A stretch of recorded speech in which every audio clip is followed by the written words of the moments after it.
Olá, o programa Opinião Clínica Dr. Wilson Davis recebe hoje convidados muito especiais. Pastor Gilberto Oliveira, pastor Eric Nelson e Frei Gastão. Nós vamos conversar a respeito da Páscoa, deste momento tão especial que a gente vive, que faz parte da herança e da cultura da cristandade. Eu quero lembrar os nossos patrocinadores, a Clínica Dr. Wilson Davis, a Dilu, onde você encontra o melhor da Uniflex, as lojas Sertel, as lojas Costaneira, as bebidas Fruc, também temos a Unimed, o Colégio Madre Bárbara, a Casa Nostra, a Veste Bem e o Vavá Cabeleireiros. É uma turma bem forte que nos ajuda a manter sempre a qualidade do programa, trazendo convidados especiais, muitos deles que você já conhece, que fazem parte da rotina do programa Opinião Clínica Dr. Wilson Davis. Hoje, gente, nós conseguimos reunir representantes de 3 tradições da cristandade muito importantes. Não temos aqui 3 religiões, temos apenas uma religião, que é o cristianismo, com 3 diferentes confissões. Frei Gastão representa a Igreja Católica Apostólica Romana, e ele é de uma ordem extremamente carismática, extremamente importante, e que inclusive influenciou o nome do novo Papa, porque ele é da ordem dos franciscanos.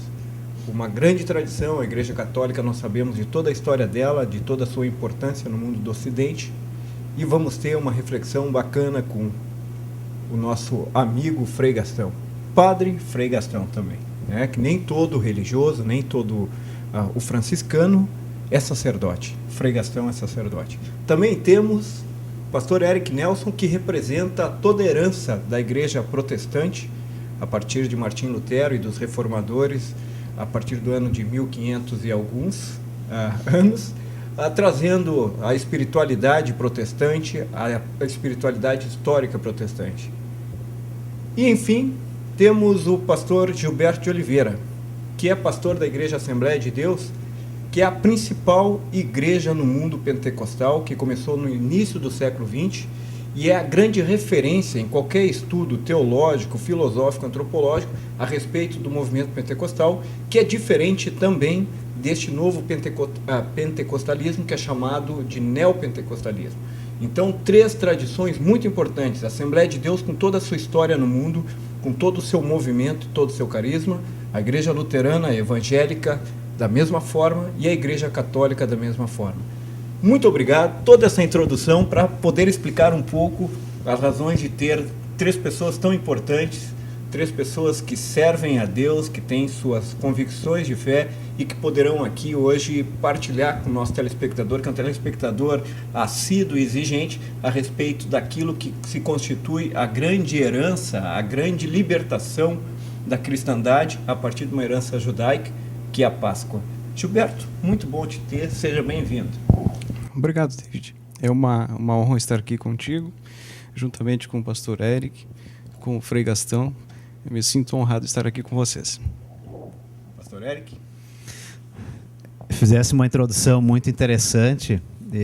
Eu acho que a todos que nos assistem ajuda muito a entendermos um pouco dessa riqueza que o cristianismo tem, e também aqui na nossa região, aqui em Lajeado. Muito interessante poder participar desse bate-papo, dessa conversa, que certamente vai ser bem instrutiva para todos nós, e é um prazer estar com cada um de vocês aqui nesse programa. Frei Gastão, seja bem-vindo também. Obrigado. A saudação de paz e bem, é a saudação franciscana.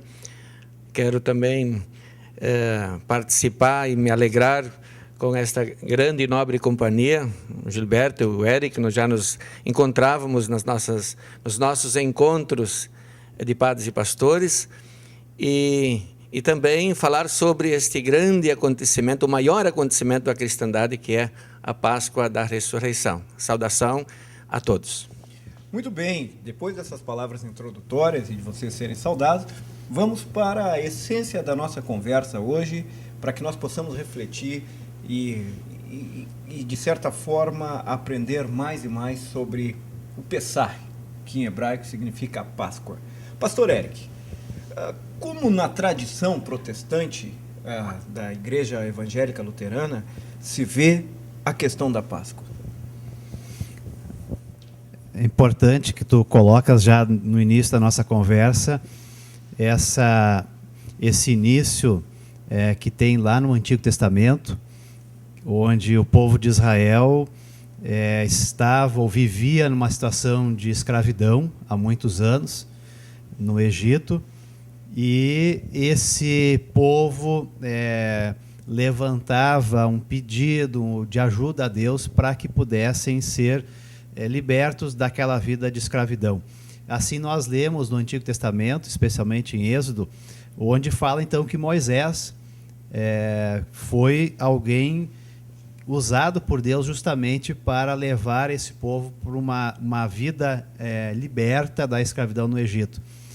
E esse povo de Israel, então, foi guiado para fora do Egito, dessa escravidão, e na noite anterior a essa saída aconteceu esse momento que marcou a saída da escravidão, que foi justamente esta refeição que foi realizada nos lares dessas famílias judaicas no Egito, com algumas características, algumas comidas específicas indicadas para uma refeição rápida e que fosse marcar essa libertação e que desde lá foi sendo lembrada anualmente pelo povo de Israel, que é então a origem da Páscoa, que mais tarde então Jesus Cristo deu então um novo significado a partir da vida, morte e ressurreição dele. Mas é importante nós podermos lembrar disso, de que Deus na vida do povo de Israel havia feito essa libertação da escravidão, e isso tornou uma marca dessa fé do povo de Israel e uma lembrança constante na vida deles, lembrando de que Deus ele libertou e liberta e continua querendo libertar as pessoas das diversas escravidões, podemos dizer assim, né? Muito bacana.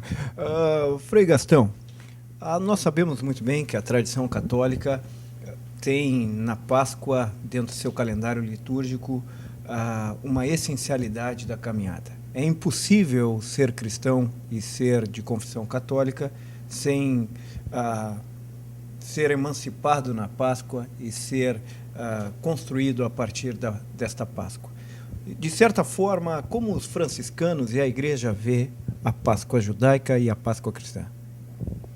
Sobre a Páscoa judaica, o Eric já explanou muito bem, está no centro do calendário litúrgico, como você mesmo falou, e nós falamos aquilo que São Paulo fala: se Cristo não tivesse ressuscitado, a nossa fé seria vã. Então, nós acreditamos e temos na Páscoa o centro de toda a nossa fé. Não só os católicos, mas todos os cristãos, né, que são seguidores de Jesus Cristo.